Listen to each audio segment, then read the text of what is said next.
So silipat ng mga baka. Tapos silipat ko po rin.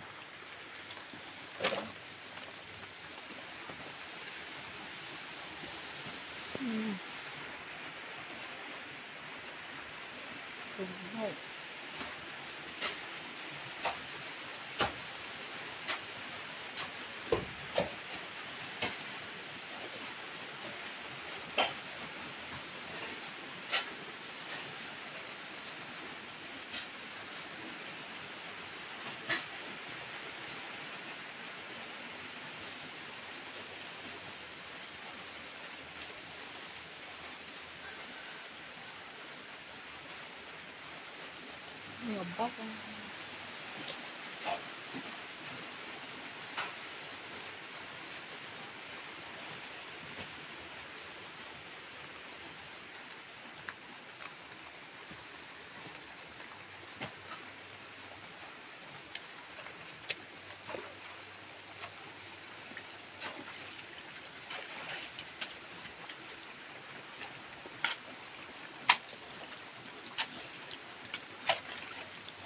Maraming baha.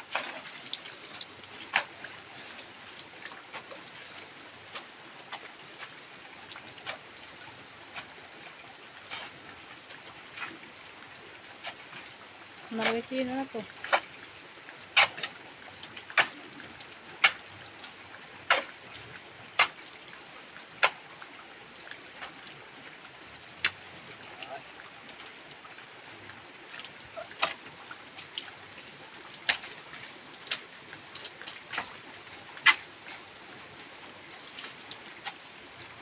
Ayan mga guys. Agaw pa sa doy. Kupas na doy. Oo. Dali na na. Magklonan ng baka ano. Yan. Para hindi ko mag-stack out. Isang mga baka mati man. Grabe. Kamo ko mo stop? Ipos. Yan si Ondoy buutan kayo, kabasa-basa. Kauban ako nag mig baka, nag-rescue mga baka mga guys. Kasi dito sa Bohol, ay pa yung Doy. Walang 4 na buwan na, walang tigil yung ulan. Kaya yung mga alaga naming baka, pumamayat na, nahirapan na. Kaya kailangan naming i-rescue mga guys kasi ang papayat na baka madamage yung baka natin. Kasi wala nang makain yung bundok nito, yung pastulan. Puro na maputik na. So yung mga baka natin ang tataba yan dati, pero ito ngayon ang papayat na ang kawawa. Kaya nilagay namin sa kubo-kubo. Nag-emergency kami kanina mga kabayan. Yung mga baka natin, ang dami na tong baka natin, yung iba kukunin pa lang. Yung malaki na ting toro andon. Payat na. So nilalamig sila.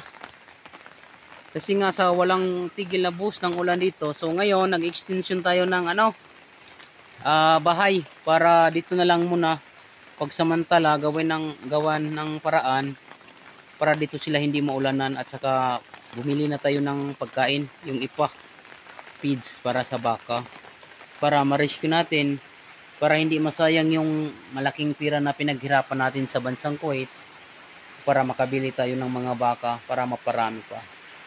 So right now, ilang baka rito? 1, 2, 3, 4, 5, 6. 6 pa to din 6 pa yan. Ito 7, 8. Tapos yan 9. So may marami pa tayong bakang kailangan i-rescue. So maya maya pag natapos tong paggawa natin na emergency na lang to mga kabayan. Paggawa tayo ng additional na na bahay housing.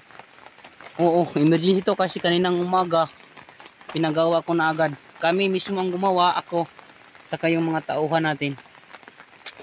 Kaya maya maya siguro nag-lunch sila ngayon, matatapos to para mailagay lahat ng baka at makuha doon sa sa mga nag-aalaga. Kailangan dito ilagay talaga dito sa kubo para hindi malamigan, hindi maulanan. Kasi mga ngayat at posible pang maging casualties. So kung gano'n ang mangyayari, pabayaan lang natin, hayaan. Naku po, ang napakalaking pira ang mawala sa atin. Kasi itong mga baka na ito, ang laki ng mga capital na ini-invest natin. So kailangan natin talaga ng ng aruga. Kasi kung hindi natin iaruga, masayang lang yung mga pinaghirapan natin. Yan si Brahman yan, buntis yan, napakataba yan dati mga kababayan. Pero dahil sa walang tigil at humpay ng ulan dito sa Bohol, 4 months na araw-araw mula araw gabi umulan, yan nangangayat. So itong baka na itong si Pula, yan si Pula, napakataba to mga kababayan. Yan yung anak niya. Pero ngayon dahil sa ulan nga nangangayat, ito ang tatabang mga yan ang alaga natin. Kaya hindi ako makatulog, nag-worry ako sa aking mga alaga. Kaya nagdesisyon ako bumili additional na yero na 20 piraso. At saka 10 sako na feeds. Ang laki ng halaga noon mga kabayan, pero kailangan talaga. Kasi kung hindi, maglaho yung natin, yung investment. At saka yung investment na yon ay yun ang katas ng puwit, pinaghirapan natin. Pinaghirapan, pinagpupuyatan at siyempre, nagkapaso-paso tayo magluto ng kakanin para lang makabili tayo ng baka, maragdagan yung mga alaga natin. Kasi yung alaga natin mga kababayan, nagsimula lang sa isa.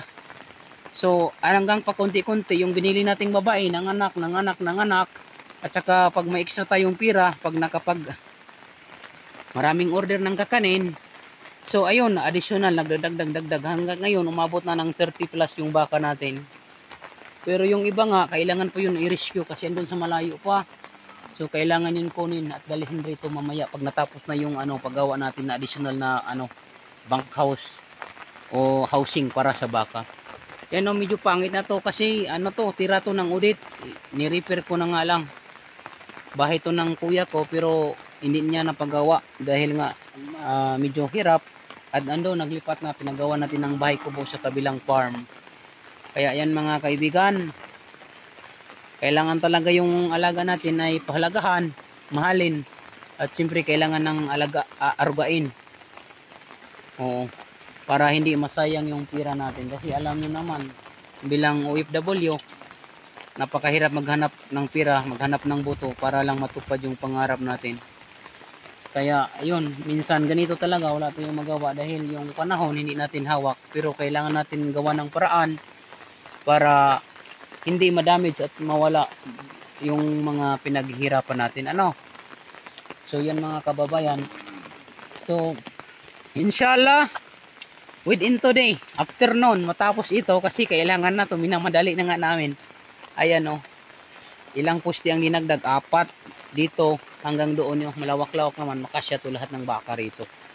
Tsaka ang dami ng feeds doon, nakareserba doon sa bodega sa bahay. Yun. Kaya sana nga mahuhupa na yung ulan kasi lanin yan dito sa Bohol mga kababayan. 4 months, isipin nyo 4 months. Pagdating ko rito ng Bohol, pagbungad pa lang, grabe na yung ulan, walang tigil yung ulan. Kaya grabe, hanggang ngayon 2 weeks na ako rito, puro ulan. Wala akong masyadong magawa ng mga proyekto. Nagpapagawa tayo doon sa bayan ng ng tindahan.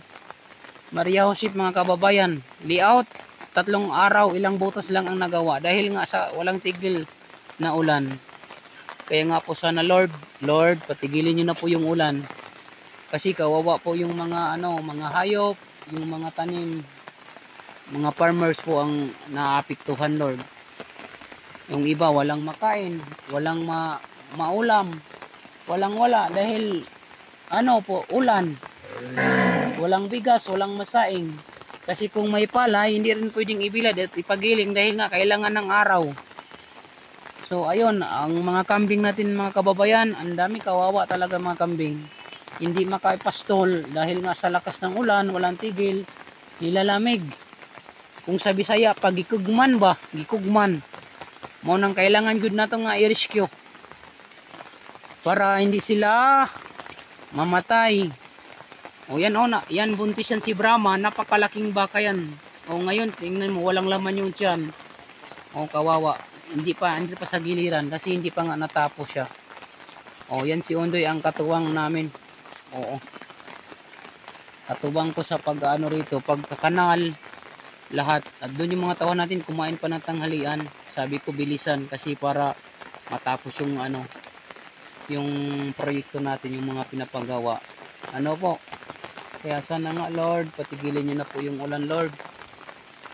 Kasi po talagang may bagyo pala raw sabi. Oo. Kaya yan.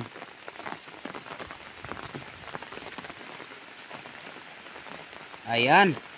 So mga kabayan, i-update ko po kayo mamaya pag natapos na to yung natin, hindi naman to building actually. Ano lang, housing lang, temporary housing para sa mga alaga natin kasi balak natin in the future doon sa malaking farm, gagawa tayo ng malaking building o pabahay para sa baka para gagawa na tayo ng silage, pagkain para sa kanila. Kasi pangarap natin masungkit yung 100 heads ng mga baka. So ngayon nasa 30 lampas pa lang yung baka natin.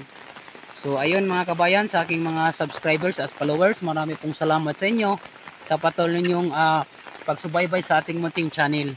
Kaya sa mga baguhan dyan at sa napadpad sa ating channel, please like and share po at siyempre paki-subscribe na rin.